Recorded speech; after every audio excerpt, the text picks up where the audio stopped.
Hello and welcome once more to Conscious TV. I'm Iain McNay and my guest today is Loch Kelly. Hey Ian, how you doing?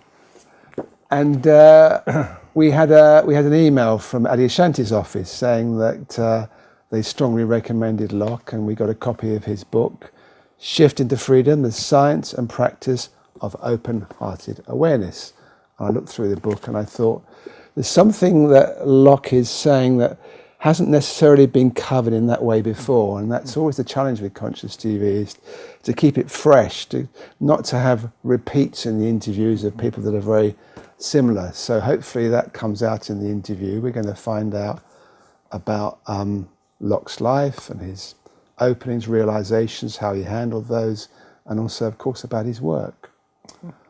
So, Loch, you're telling me on the phone that your first, what we might call spiritual experience, was when you were riding on a bus when you were very young. That's right. Yeah, so in hindsight, I can find a number of little glimpses or little spiritual experiences, but I remember distinctly feeling kind of an openness or a connection to many things, and feeling, as I was riding a bus and looking out of the window, just looking at the sky and just feeling a kind of feeling of connection. And then that feeling, I thought to myself at a very young age, oh, this is what adults must talk about. This seems to be the most important thing, this way of feeling good, feeling connected, feeling enjoyment. And of course I found out later it wasn't exactly what adults were talking about, but there was something about that said to me, oh, there's something important here that I want to pursue or find out about more. Yeah, the interesting thing is, of course, adults do talk about things that in a way they want to become connected, but they're not very connected with what makes them connected, if I'm being clear there. Yes, absolutely. So it is interesting that so many children do have these experiences that are very real and are actually do give deep clues to who they really are. Yes. And the simplicity of it, I think, was the thing. It was like, oh, look how simple this is. I'm sitting here after school and I'm worried about this and worried about that. And I just look up, I look out the window, all of a sudden something drops, opens, and boom, there's another dimension of consciousness here. And it makes me feel all is well. Yes. And that's what we want. We want the feeling of all is well. That's right. Yeah. Yeah. And then a few years later, you were very into sports. You were the goalkeeper in your hockey team. That's right. So again, I had heard on TV that someone had said about a sports player, a quarterback on an American football team. They said, well, he's got eyes in the back of his head. And at 14, I was like, oh, how does he do that, I wonder? And so I started to kind of open up my peripheral vision and then open my awareness up. And I found as soon as I just did that, I would drop in and feel connected. And so I would do that before I played ice hockey goalie. And I started to feel like everything was very effortless. I'd watch a puck be shot and I'd lose it halfway, but my hand would go out and there it was in the glove. And I'd be like, wow. And so one day, one of my good friends on the team said, hey man, you did a great job, today. How'd you do that? And I kind of went, you really want to know? And he kind of went, yeah. And I went, so I started to say, well, I kind of open my vision up and I drop into my body and I feel connected like a cat, so I'm totally alert without thinking about thinking. And he just kind of went, oh, cool, man. And then kind of walked away. But one of the seniors on the team the next week came and said, here, kid, read this. And it was Zen and the Art of Archery. Right. Yeah. Right. And again, I picked up from your notes that one of the things that says is that the hit and the hitter are one. That's it. And that's kind of what you were experiencing in one way, wasn't it? Exactly. And I was just so amazed that here was this language that was speaking to me as a kid, and at the level I could understand whatever consciousness or spirituality was in my direct experience. And there was a whole language and this thing called Zen. And I was just became like, wow, this is so cool. So it led me to, kind of from an experience of joy to kind of be interested and start to look for other ways to find out about this. And of course, so many of the great sports people, and in Europe, it's more football. Obviously, is the big sport, and the top players like Messi and Ronaldo. When you watch them, it's almost like watching genius. It is, because they're doing things that they just aren't thought about by normal people, and they're in the right position, and they know where everybody else is, and it is a sense of this. Everything is one on the football pitch. That's right. And as I studied both spirituality and meditation and contemplation, I also studied psychology and neuroscience, and found that there's actually research on something called being in the zone or being in a flow state. And so a researcher from Chicago, Csikszentmihalyi, studied many of people who are living at an optimal level, and they shift into this flow state where, interestingly, you're in the now. Time kind of slows down. You feel interconnected to everyone and everything. You feel like you're able to optimally perform whatever any task that you're doing, and there's an enjoyment to it, and you feel interconnected with everyone and everything. And so these are kind of qualities that I found are described not only by musicians, people in sports, people who are doing a number of different tasks, but by meditators, spiritual people from contemplative traditions around the world. So there was something immediately that I thought, this is something that is about the human condition. This isn't about so much religion or belief or a particular tradition. There's something that's kind of a human being lineage that I became interested in. Yes, and maybe we can come to this afterwards, because you can also get out of the flow state. That's right. Tiger Woods was. That's right. He wrote amazing books, and I don't know if he mentioned the word flow state, but he's certainly in the flow state, and now he seems to be somewhere else. So exactly. we'll try and come on to that, because I think that's interesting. Yeah. And then at 60, around 16, you learned TM. Yeah. So I thought, well, let's go see what's around that is. Should I go to a Zen? Because I read this book. Do Zen, but Zen didn't seem to be that available in kind of suburban New Jersey in the United States. But all of a sudden, one of my friend's older brothers was doing TM, and he said, well, I'll take you, you and your friend to one of these things, and you can just listen and decide if you want to do it. So I went, and it was kind of interesting what they were saying. And then I, did this simple meditation and had a, nice effect from it. And I saw that even right from initial meditation, that it was an intentional way to access something that took more of a external experience, like playing sports, in order to do. I'd have to be in an environment. But here's something I could do on the subway, on the tube, just in a few moments. And TM is a starting point for so many people. I use TM to start with. Yeah. There's something about it that's relatively simple, straightforward, and gives you a discipline, which is important as well. That's right. Exactly. That's what it introduced. It introduced this sitting time, this discipline, intentional, simple way to begin. Yeah. And then you were telling me that you had, also in your book, you had this very important experience when you were at college. Just talk us through that, when you were walking up the hill after. Yes. So interestingly, some of spirituality is about transcending or kind of going beyond suffering. But this experience was one where when I was a freshman in college, my father developed brain cancer. So the whole family got together and we were supporting him. He had a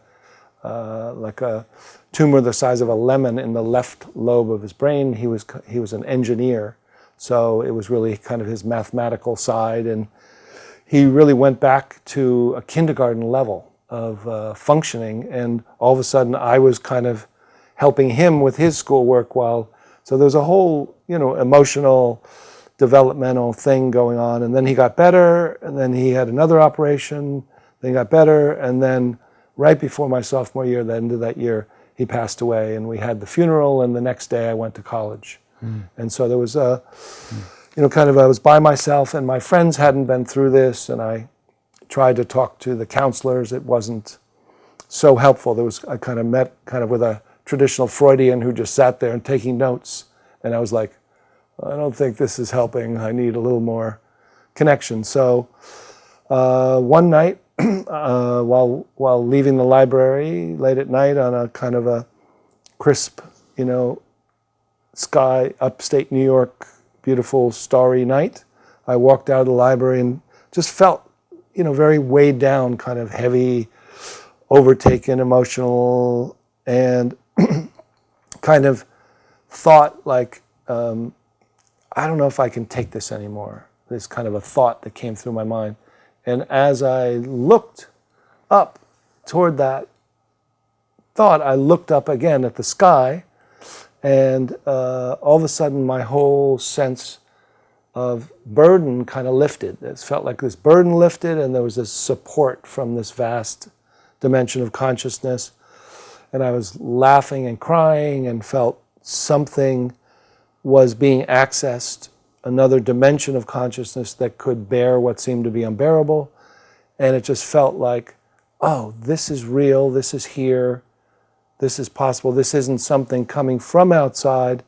It's almost like this is a dimension of consciousness that was here all along, but I was so operating in this small, contracted way that I didn't know about it. But now, how do I access it? And it changed the whole grieving process. I was actually able to grieve more and connect and go through with my family members and friends. And but it was, it was something that brought together the most human suffering and the most divine or transcendent, and put them together for me. Yes.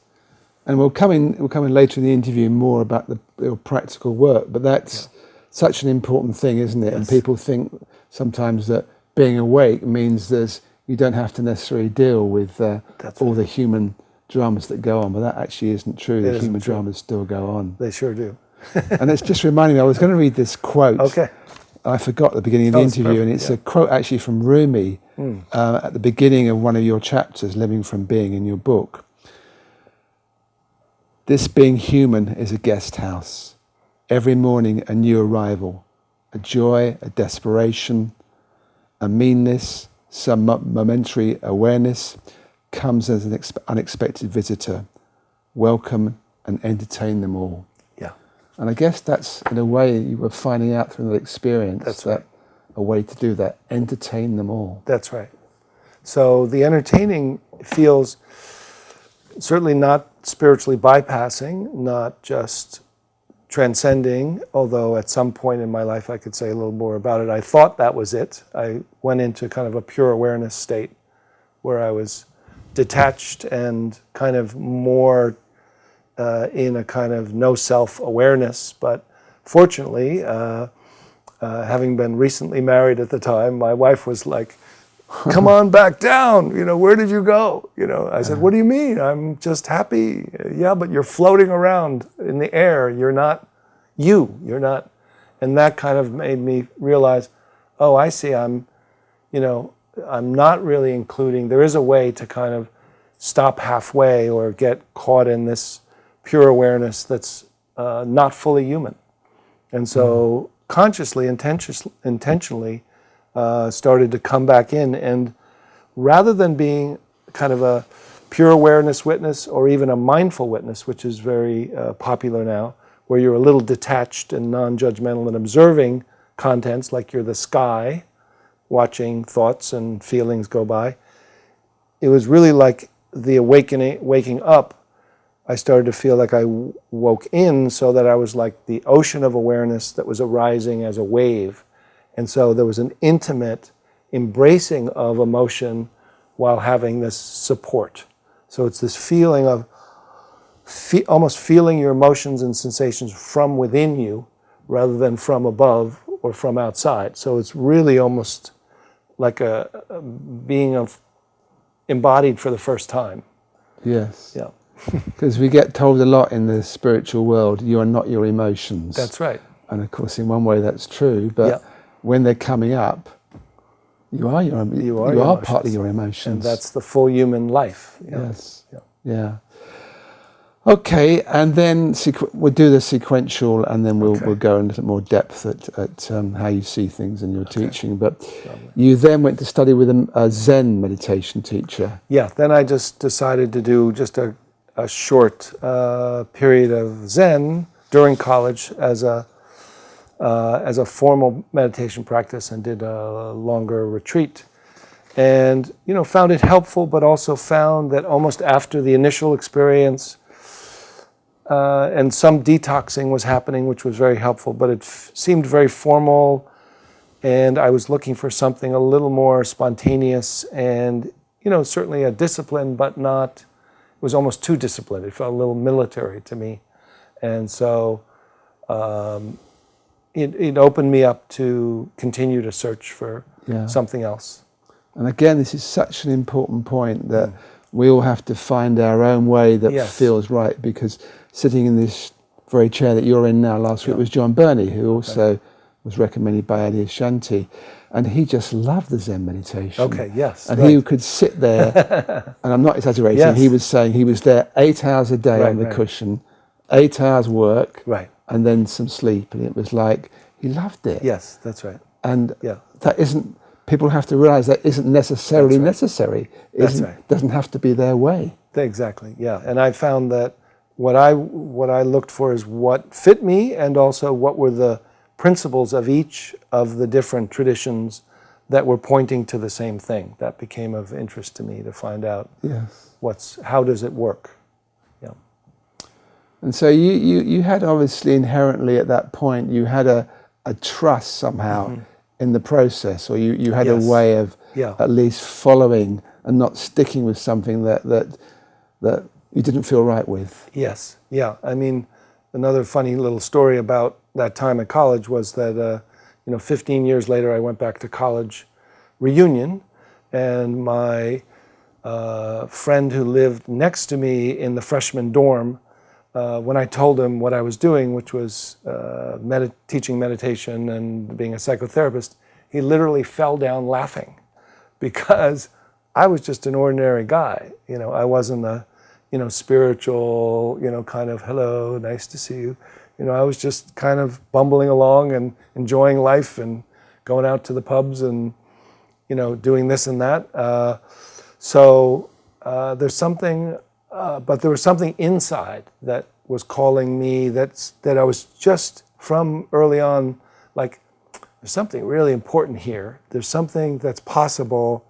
And when I access it, it changes everything. It actually includes everything. It doesn't get rid of everything. I still have the same feelings, but there's a broader, vaster, more loving presence that's both bigger than me and is me. And that's kind of what I was curious about. So I started reading about it and looking for it and wondering about it and seeing different ways that it would be, described in one tradition, or that it could be a cult, or somebody would kind of have an initial awakening and then they might act out around money or sex or drugs or power, misusing it, and being curious, like, okay, what happened with them and what happened with this, and what's really the principle? Because then I met people who did seem, kind of happy, joyous, and free, and fully human, and, having transformed from being caught in this chattering mind and this emotional feeling of being separate to very loving human being.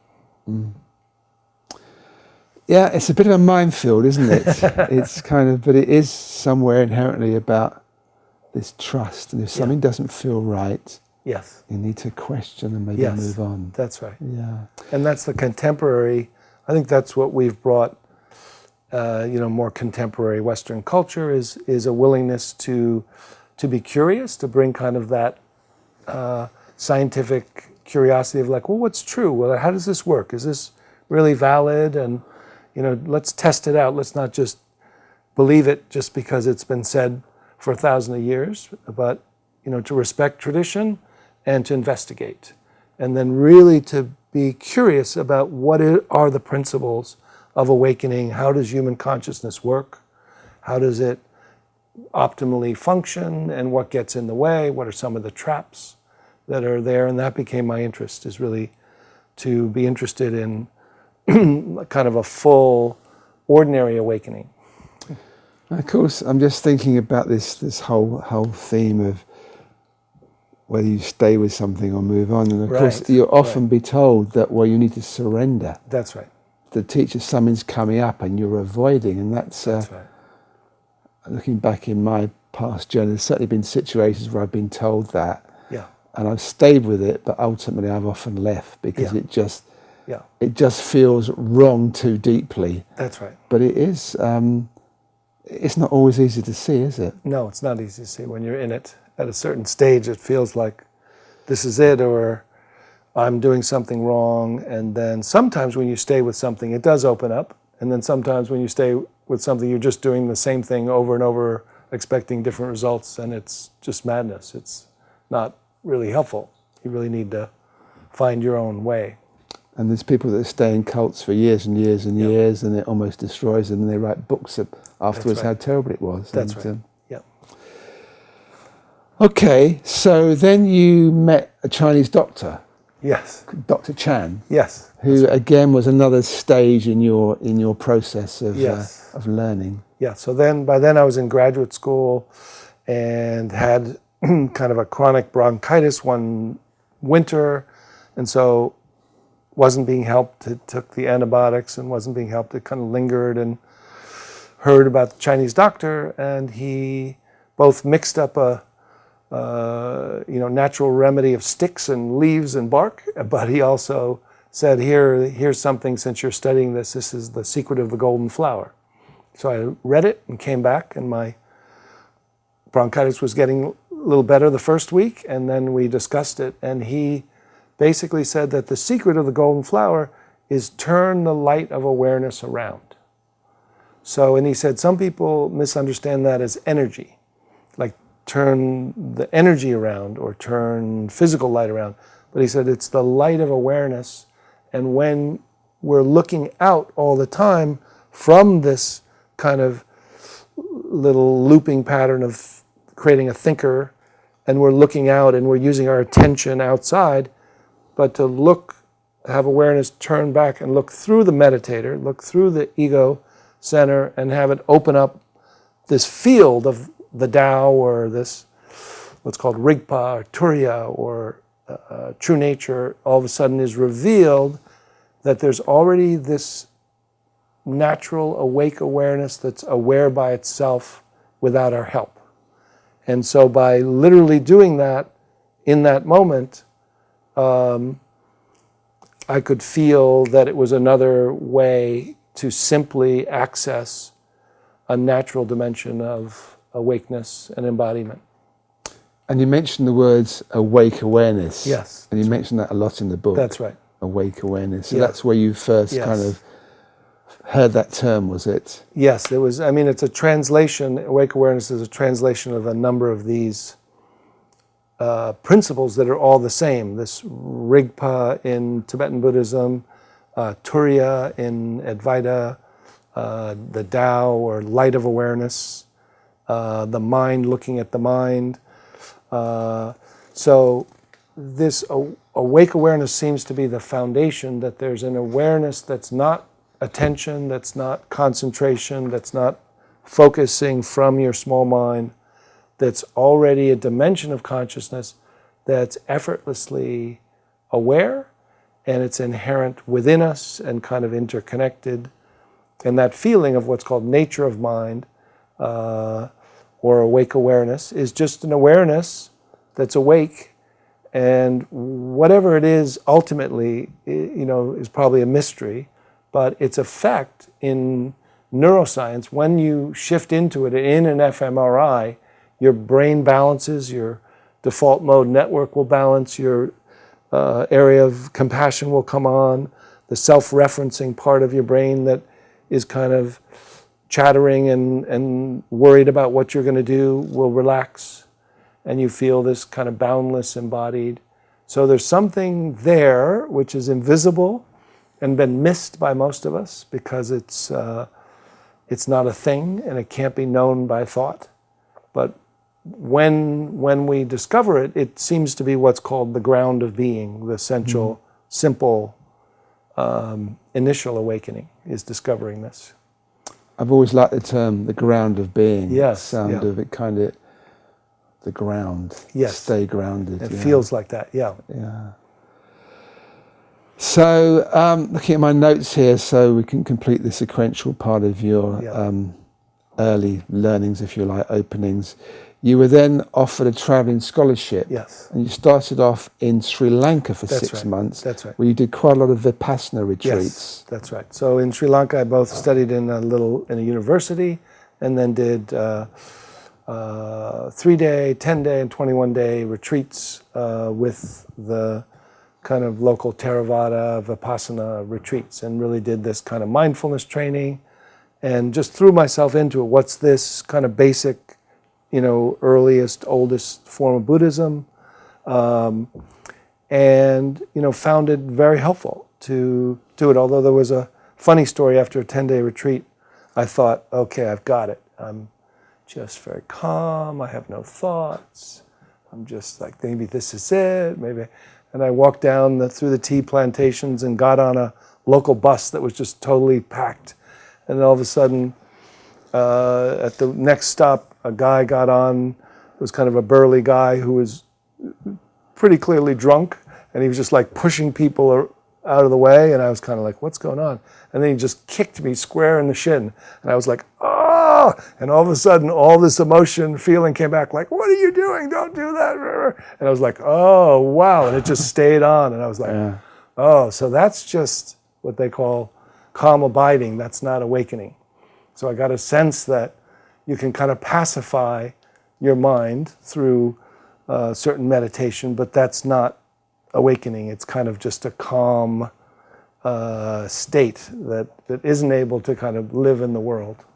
Yeah, but I think what is also really good is you were taking the time to do these longer retreats. And I just wonder sometimes, I think we've had, 3, maybe 400 guests on Conscious TV over the years.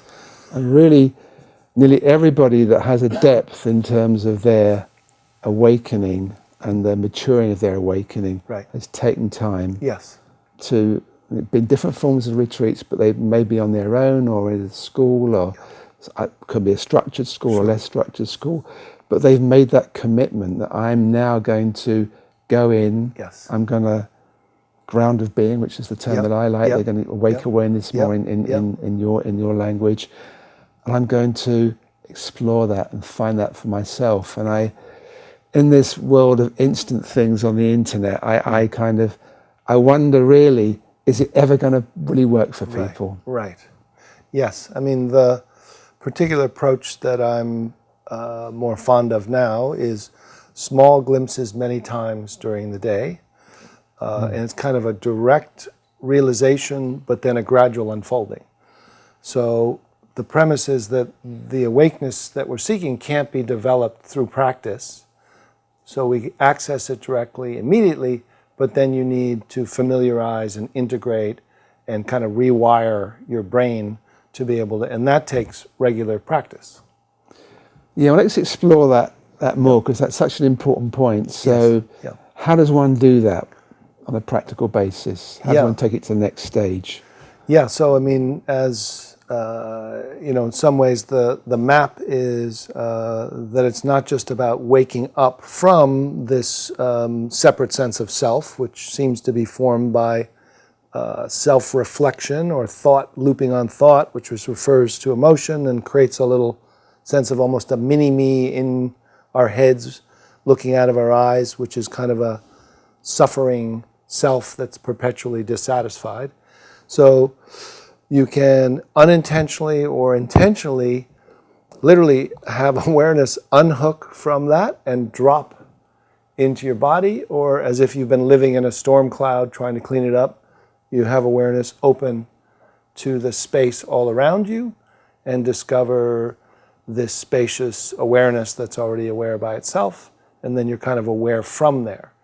And literally, because these dimensions are available, it literally, once you have practiced this, you can literally drop, open, become aware from this awareness. It's aware of itself, which is kind of a surrender to the awareness that's already aware. And then as that awareness, you feel this embodiment, kind of open-heartedness, and then presence, inner body presence, and then almost this ability to create and relate, this interconnected field. So you're almost like untying these knots of consciousness or tuning in with this tuner, which is actually local awareness, which is a kind of a form of inquiry, to shift the dimensions, almost like I was shifting when I looked out of the window. I shifted to almost an openness, be interested in the openness, then be interested from the openness, back to feeling open and embodied, and kind of dropping from head to heart. So it literally is like navigating your consciousness. And you're consciously doing this. And you're consciously doing it. But here's the unique thing, is that you, the doer, is not doing it. It literally, like when I say, I only realized this kind of halfway through teaching it this way, and I realized, oh, I'm talking to the awake person in everyone. I'm asking, can you unhook your awareness from thought and have it drop below your neck? That the ego can't do it, the doer can't do it, but the awakeness can do it. The consciousness can unhook awareness and come to hearing and open to spacious awareness.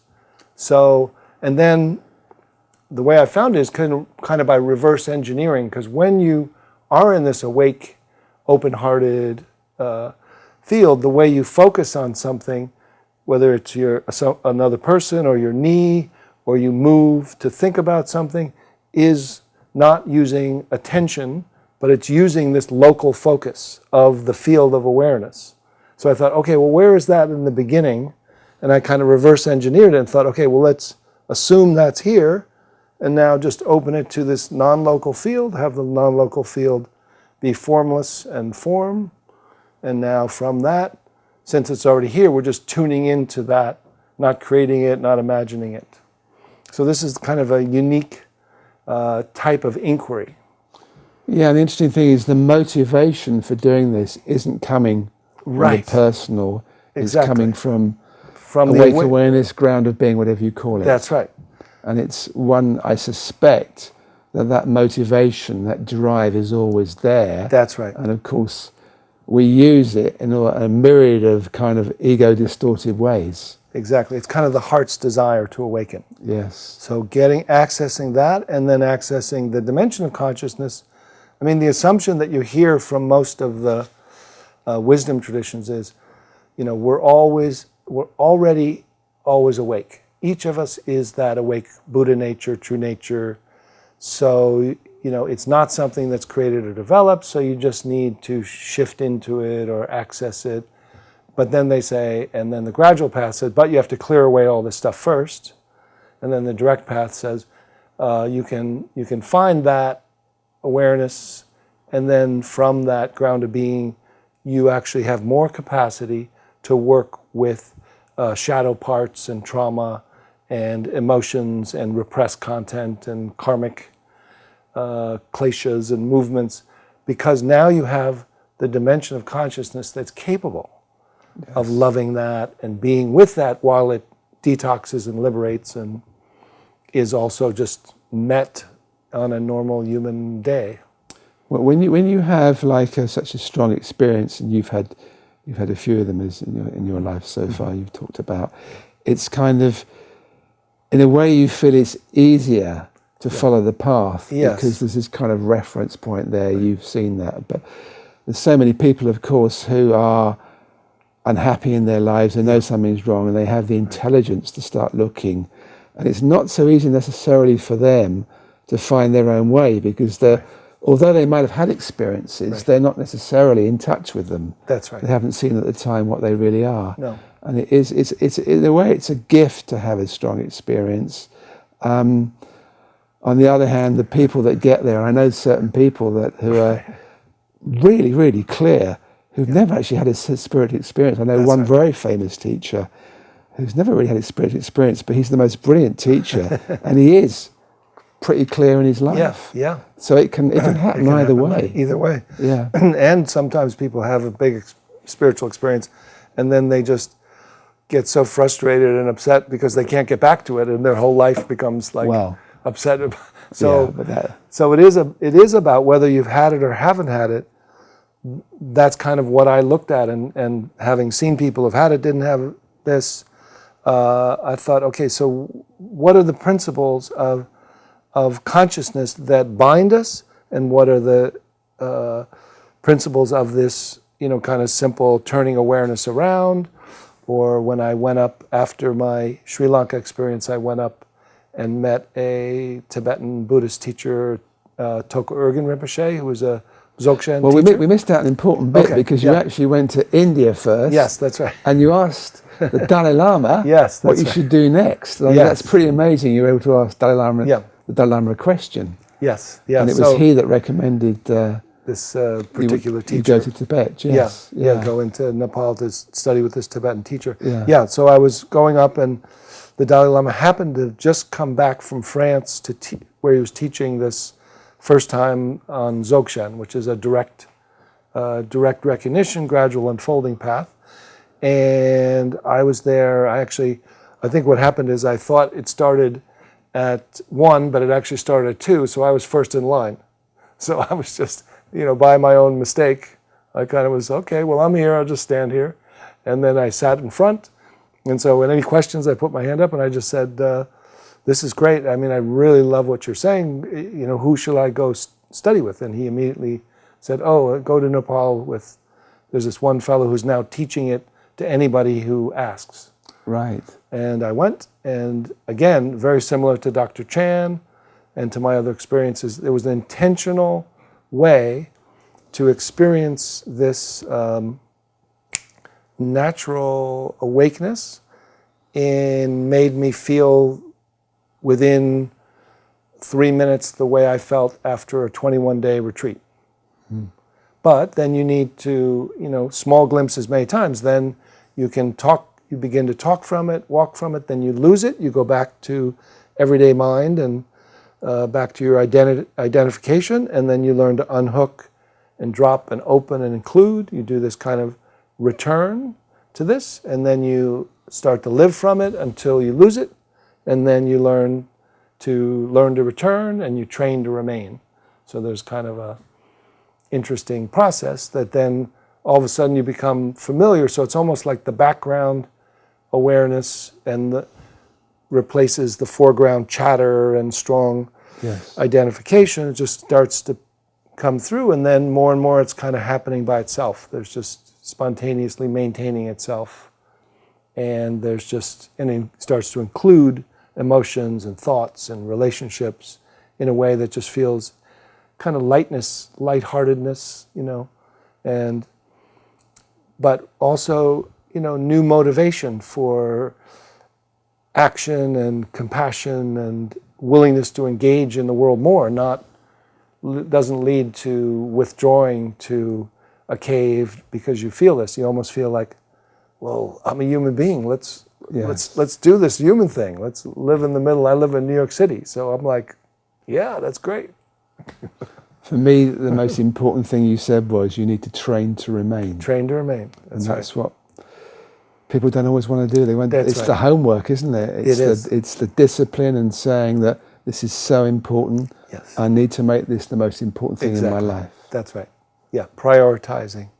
I say that sometimes I'll introduce this with a practice, and then I have people report. I call it like popcorn satsang. So everyone is now speaking from presence, from grounded being, about what it's like. And then I say, now, if you could live like this, would you? And they say yes, and say, are you willing to make it a priority? From your heart's desire now, from this.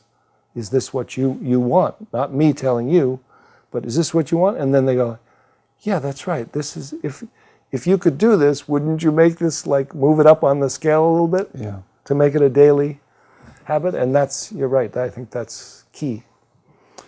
So you came back from, I said Tibet, you're actually in Nepal. You were in Nepal with Toko Rinpoche, and you came back. Yes. And you found that I guess you were this age. You were about early 20s at this time. Yes, were you? early 20s, yeah. And you were drinking too much alcohol. That's right. So you joined Alcoholics Anonymous. That's right. And you studied as a psychotherapist. Yep. And you made the commitment to clean up That's right. your life much as you could. Yeah, that were different lines and levels of development, that it was clear that it's not a magical, kind of have an initial glimpse or an awakening or a shift doesn't take care of everything, that, the whole human condition, learning how to relate to other people, communication. For me, with my family history, it wasn't that I was so involved with alcohol, but I could feel anytime I used it, it would shift my consciousness dramatically in another way, to the point where I said, I can't do this at all, because even if I wait, 3 weeks and then go out drinking with my friends, I'm in a different, it just takes me into a space I don't want to be in anymore. So interestingly, I didn't know that I would do something like Alcoholics Anonymous, but the fascinating thing is it's kind of a contemporary spiritual program that deals with the most down and out or difficult conditions that people hit the bottom, but then there's no leaders. It's almost an anarchistic structure where everyone rotates through, and the teachers in the teacher seat rotate, so everyone's up there. And I remember early on a guy said, I was homeless 3 years ago. He had no teeth, and just the most beautiful spiritual talk I ever heard in my life. And I was just like, oh my God, this is just in everyone. Mm. So it just shows you, the meeting of the most human and the most spiritual. There's something that's needed to bring those together, and that's what I experienced in my life. Yeah. And I know you've spent 10 years working with homeless people in shelters in New York. And when we talked on the phone the other day, you were saying, I asked you about that, you were saying, well, one of the important things is you treat them as equals. Yes, that's right. So it's not like I'm trying to help you, that's right, but connecting with them that's right. on a human level. Yes, very human, very connected, very respectful. And seeing eye to eye, spirit to spirit is too, like the namaste. You say, like, I see you. No, you're like, oh yeah, but what about this? And like, no, I see you. And then humor and equality is the way to really get to the humanity. Just be yourself and be regular. And then people who are heavily burdened down by something will start to see some hope and see some sense of their fullness of their humanity. Yeah. And again, you were telling me, even the ones that are bipolar, yes, 80% of them can, if you work with them, you do meditations with them, have the possibility of experiencing awake awareness. That's right. So I worked outpatient clinics, and now I co-teach with this guy, Dick Schwartz, who does this internal family systems, who found the same thing, is that with people who have major diagnosis, whether they're inpatient or have schizophrenia, bipolar, major traumatic histories, if they're being treated on a basic level and they're willing to come in for ongoing treatment, it's not that somebody who didn't have good child rearing or bonding with their parent figure has no access to this. Mm. That's kind of the amazing thing, is that this is kind of available to everyone. And once I would see them get a sense of this, it would just make, someone would say, they just put their burden down and they feel lighthearted, or that, there's voices going on, but I'm just not listening. It's like they're at another table in the restaurant, Yeah, so when you say there's voices going on, they're hearing voices in their head. Their biological condition are still... It must be so hard to deal with that. Still happening, kind of like our own emotional life. But I could talk to them about my meditation experience, where I could shift into a way where I was hearing my own chattering mind. What do you should do about this? I don't know. What do you want to do? Well, that's ridiculous. Don't you think you should say this? Yeah, I would say that. So I kind of normalized that view, and then people, when they had this sense of well-being from this grounded being, would relax into, okay, this is my life. Let's just show up.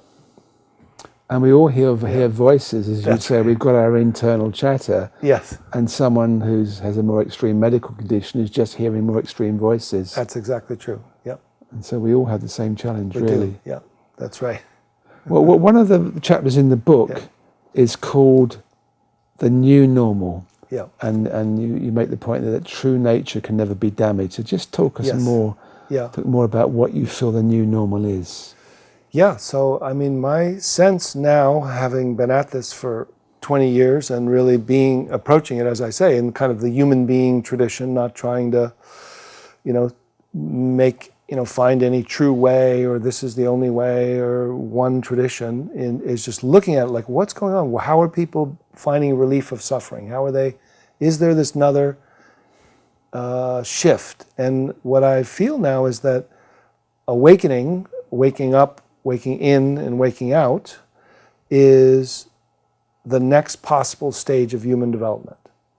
That it just is like a stage of development. It takes some attention, like school age. You have to show up, you have to learn some things, you have to train, you have to be willing to let go of the earlier things that you were doing, you were trying to find satisfaction. And that the new normal is an already installed consciousness that we don't even know that we have access to, and we haven't gotten it up and running yet.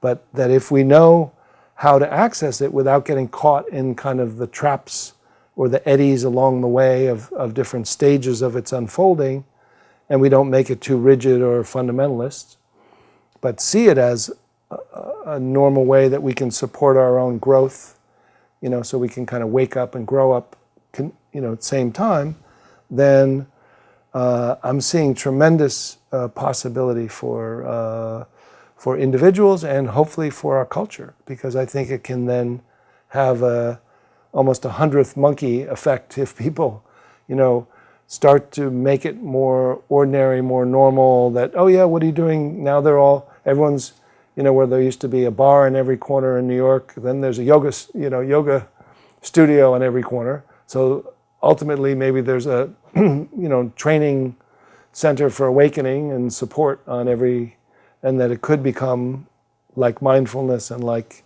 yoga and like health consciousness. It could just become the next, human cultural phenomena that's not cultish.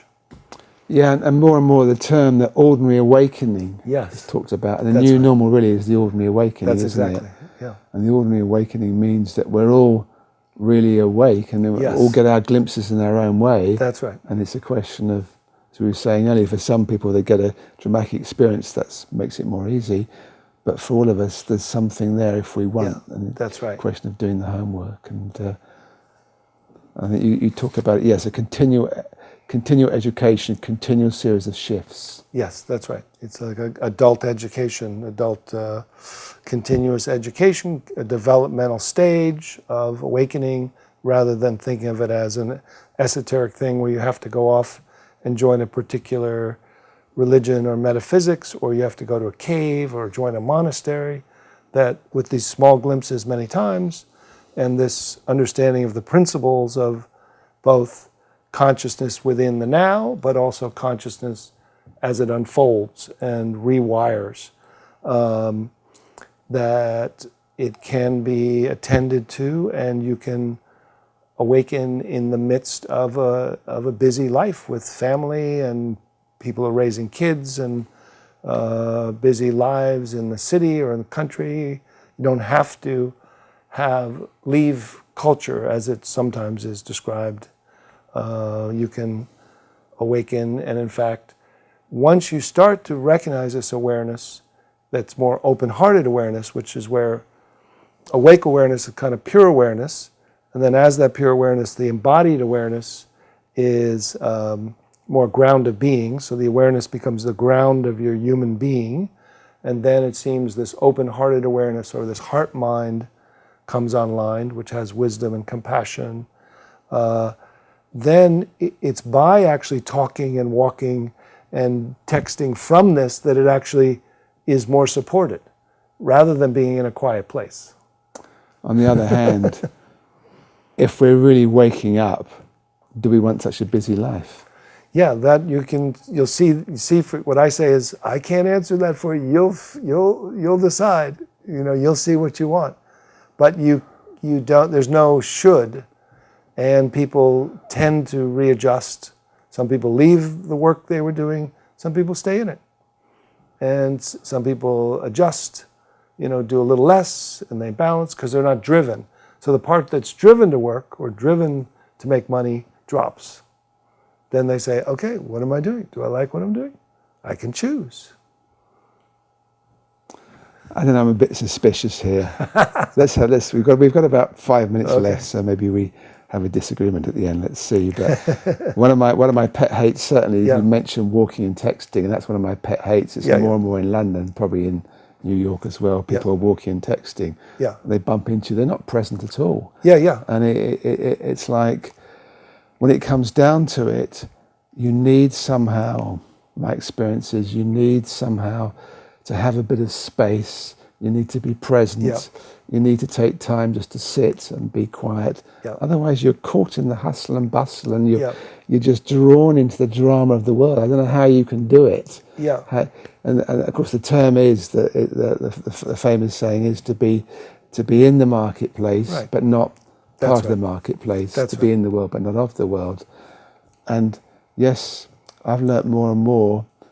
I can be in the world and not so much drawn into the world, but unless I have a bit of space to sit quietly, I lose perspective. Yeah. I mean, and that's definitely true. And I didn't mean walking and texting. I meant, talking, walking, texting. In other words, you're doing everyday activity. You're not walking and texting and talking and chewing gum. But I'm saying, that any activity can be done from the flow state. And in fact, being in the flow state, it doesn't require, there's no more silence in not talking than in being tuned into the silence and talking.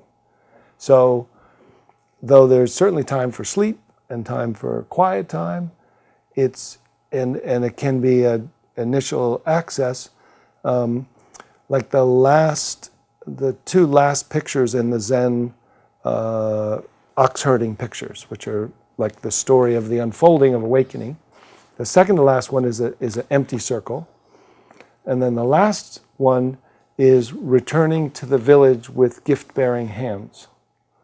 So there's some kind of coming back to the world, and certainly you'll balance stillness and movement, but it's quiet, there's some stillness that's here regardless of whether you need to be driving or you're sitting in a bus or you're deciding not to travel that day. Yeah, I'm feeling the stillness now, actually, which is nice. Yeah, that's right. Yeah, beautiful. We have to finish in a couple of minutes. There was another quote I really liked. Each chapter in your book, you have a different quote from somebody. In the quote from the chapter conclusion, "Dancing Stillness," is from Miles Davis. Yes, who was actually quite a troubled man in many ways, but he was also a genius. Sometimes you have to play a long time to be able to play like yourself. Yeah.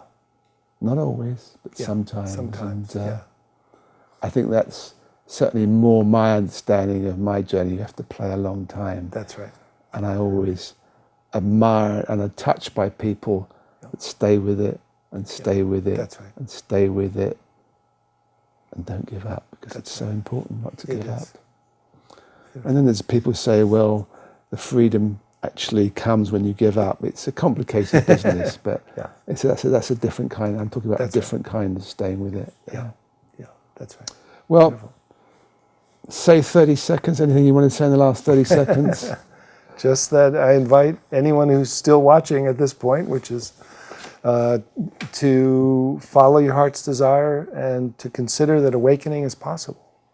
That it's not an esoteric thing, that it's inherent within you, that everyone can find a way to find the principles of awakening and shifting your consciousness to find this dimension which is simply hidden, But when it's primary, whatever you want to call it, the true self or true nature or ground of being, it includes everything, welcomes and loves everything, and just includes another more spacious, embracing dimension that changes the way you are in terms of how you feel and how you relate. Thank you. Yes, thank you, Iain. Well, thank you, Loch, for coming along to Conscious TV. You're welcome. And really appreciate that. I know you're off to, I think, Italy tomorrow, aren't That's you? right. Yep. Yeah. So Loch's book, Shift into Freedom, is there's a lot in here. I must confess, I haven't read every page, but I looked through it. Yeah. And there's a lot of his teaching in here. There's not so much of his story. Yeah. So if you want the story, probably it's the wrong book for you. But there's a lot of detail, and he does go through very methodically different stages, and there's a lot of ins in this book. So Yeah. if you're interested in what he's been saying, I do recommend the book. Yes. So And also and for those who don't want to read so much intensely, there's audio that's just the practices that they can download onto their phone or computer and just be guided through these glimpse practices that I learned. Yeah. and what we're going to do now, for people watching this on the internet, Loch's going to do a short, maybe 5-10 minute practice that for people again who are interested can go a little bit further into his work. Yeah. So thank you for watching Conscious TV, and I hope we see you again soon. Goodbye.